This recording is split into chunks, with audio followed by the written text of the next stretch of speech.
Oi gente, tudo bem?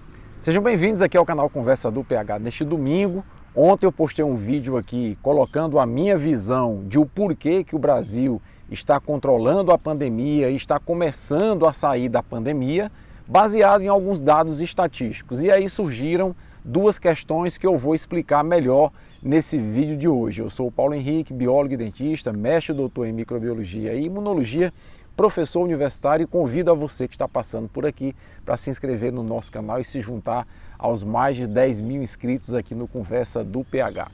Pois bem, eu ontem estava explicando basicamente que o Brasil tem cerca de 20 milhões de pessoas que já contraíram a Covid-19, mas que esses dados são subnotificados. Estima-se em 50% a subnotificação. Assim, o total de pessoas que teriam contraído a Covid-19 no Brasil gira em torno de 30 milhões de pessoas. Soma-se a isso o fato de que o Brasil tem 90 milhões de pessoas que já tomaram a primeira dose das vacinas contra a Covid-19.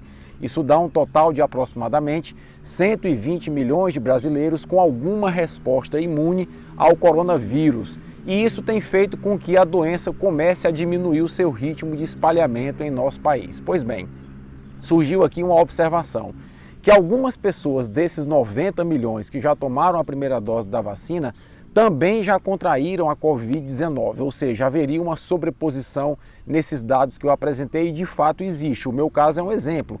Eu contraí a Covid-19 no final do ano passado e há 2 meses atrás tomei a primeira dose da vacina. Acontece que os dados revelados até agora, porque a gente não tem estatística oficial, apontam que cerca de 5% das pessoas que tomaram a vacina contra a Covid-19 no Brasil é que provavelmente já tinham contraído o coronavírus, já tinham contraído a Covid-19. Ou seja, dá para se estimar assim que aproximadamente 60% da população brasileira possui alguma resposta imunológica ao coronavírus, ou porque contraiu a doença e curou, ou porque tomou a primeira dose da vacina e já tem alguma resposta imune, embora não seja a resposta imune plena que as vacinas prometem, porque as pessoas têm que voltar para tomar a segunda dose e é muito importante que as pessoas voltem para tomar a segunda dose. Então, penso eu que o ritmo da doença está diminuindo no Brasil, a doença está circulando menos no Brasil,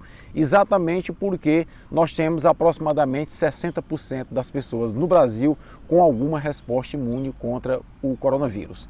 Bom, e aí surgiu uma pergunta também aqui. A pergunta é: as vacinas são eficazes, têm efetividade contra as variantes mutantes, em especial contra a variante indiana ou variante delta? E a resposta é sim.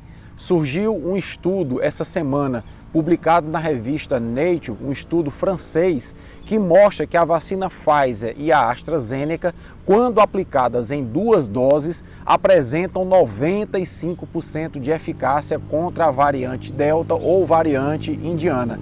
Isso é um resultado muito bom. Entretanto, quando é aplicada apenas uma dose dessas vacinas, a eficácia cai para 10%. É bom lembrar que essa eficácia ela é bastante aumentada quando a gente considera casos graves e mortes pela doença. Nesse caso, já a primeira dose, já uma dose, confere uma boa proteção da ordem de 50% contra a Covid grave e contra a morte por Covid-19. É bom lembrar então que, para que as pessoas gozem da plenitude da eficácia prometida pelas vacinas, é necessário, no caso da AstraZeneca, no caso da Pfizer, tomar as 2 doses. A Janssen não, porque é apenas uma dose, pelo desenho tecnológico da vacina, que usa substâncias que potencializam a resposta imunológica.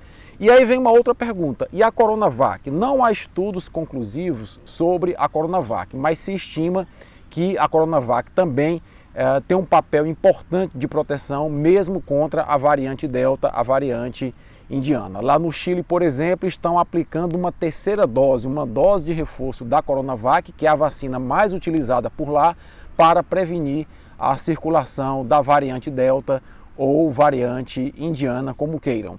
Bom, por que a variante Delta, no meu modo de ver, possivelmente não vai ter no Brasil espaço, não vai ter no Brasil o sucesso de espalhamento que teve em outros países europeus? Bom, primeiro eu queria chamar a atenção que nos países europeus, onde a variante Delta chegou e se espalhou rapidamente, O vírus, o coronavírus anterior, estava circulando num ritmo muito baixo.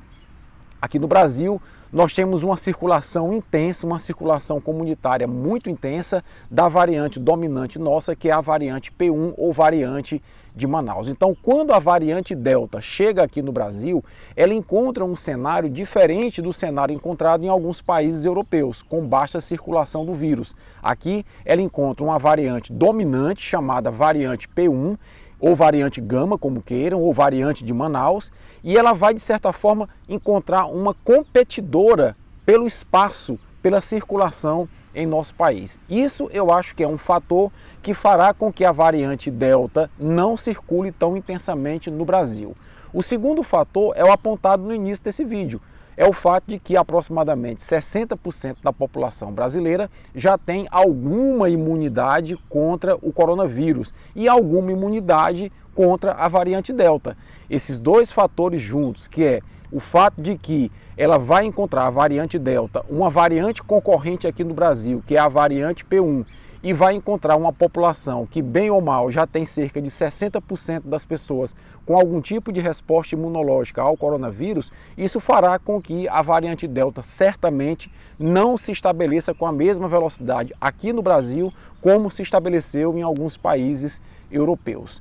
Dito isso, eu acredito que é muito importante que a gente continue a utilizar máscara, principalmente em locais fechados e em locais de aglomeração, tentar evitar aglomeração e buscar tomar as vacinas no seu protocolo de imunização recomendado pelo fabricante. Se você está tomando Coronavac, está tomando Pfizer ou AstraZeneca, voltar para tomar a segunda dose. Se tomou a vacina da Janssen, é apenas uma dose mesmo. E é muito importante que as pessoas se conscientizem que não é necessário escolher a vacina.